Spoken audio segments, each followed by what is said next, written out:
سال 2024 کے امریکی انتخابات کے حوالے سے 10 ستمبر کی رات ریپبلکن صدارتی امیدوار ڈونلڈ ٹرمپ اور ڈیموکریٹ صدارتی امیدوار کاملا ہیرس کے درمیان پہلی دفعہ آمنا سامنا ہوا۔ ان کے درمیان پہلا ڈیبیٹ ہوا جو کہ 1.5 گھنٹے جاری رہا۔ ڈیبیٹ کے فوراً بعد امریکی میڈیا پر تجزیوں اور تبصروں میں کاملا ہیرس کو بہت پذیرائی دی گئی اور انہیں ونر آف دا ڈیبیٹ قرار دیا گیا، جبکہ دوسری جانب ڈونلڈ ٹرمپ کو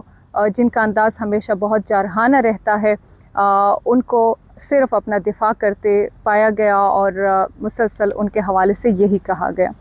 دوسری جانب جب کمالا ہیرس کی اگر ہم بات کریں تو وہ ان کا انداز بیان بہت زیادہ پرجوش اور پر اعتماد رہا، حالانکہ اس ڈیبیٹ سے پہلے یہ تجزیے ہوتے رہے امریکی میڈیا میں کہ وہ چونکہ ان کا پہلا ڈیبیٹ ہے تو وہ بہت زیادہ نروس ہوں گی اور انڈر پریشر ہوں گی، لیکن ایسا نہیں ہوا۔ اس کے علاوہ ڈیبیٹ کے دوران کچھ ذاتی حملے بھی ہوئے، جیسے کہ ڈونلڈ ٹرمپ نے کاملا ہیرس کو اور ان کے والد کو مارکسسٹ کہا، ٹرمپ کے متنازع جائیدادوں کی بات کی، ان کا ذکر کیا جن میں سے فام امریکیوں کا داخلہ مبینہ طور پر ممنوع تھا۔ کاملا نے امیگریشن، اکانومی، اسقاط حمل، افراط زر سمیت کئی موضوعات کو اپنا پلان قرار دیا، جبکہ ڈونلڈ ٹرمپ کے پاس ایسا کوئی پلان نہیں تھا، کیونکہ انہوں نے مسلسل اس دوران صرف مہاجرت پر بات کی اور امریکہ میں داخل ہونے والوں پر بات کی، اور بلکہ انہوں نے صرف یہ کہا کہ وہ ابھی پریزیڈنٹ نہیں ہے، جب بنیں گے تو وہ اس پر دیکھیں گے کہ وہ کیا کر سکتے ہیں۔ موسٹ امپورٹنٹلی اگر ہم اس ڈیبیٹ کی بات کریں تو اس میں خارجہ پالیسی میں افغانستان، یوکرین جنگ اور غزہ جنگ پر بات ہوئی۔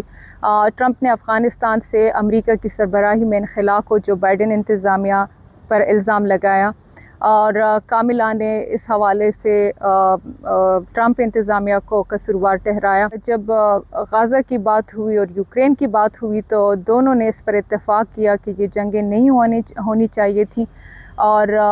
ٹرمپ نے یہی کہا کہ اگر وہ صدر ہوتے تو ان جنگوں کی نوبت ہی نہ آتی۔ البتہ کاملا ہیرس نے واضح طور پر یہ کہا کہ اسرائیل کی سیکیورٹی ان کے لیے بہت اہمیت رکھتی ہے۔ واضح رہے کہ ایسے ڈیبیٹس میں چاہے جس پالیسی پر بات ہو، امریکی الیکشن ہمیشہ اقتصاد، پیٹرول اور ڈیزل کی قیمتوں، امیگریشن اور اسقاط حمل کی بنیاد پر یہ الیکشنز ہوتے ہیں۔ اس ڈیبیٹ کے فوراً بعد ڈونلڈ ٹرمپ فاکس نیوز پر نظر آئے اور وہاں مختلف سوالات کے جوابات دیتے رہے۔ دوسری جانب ABC چینل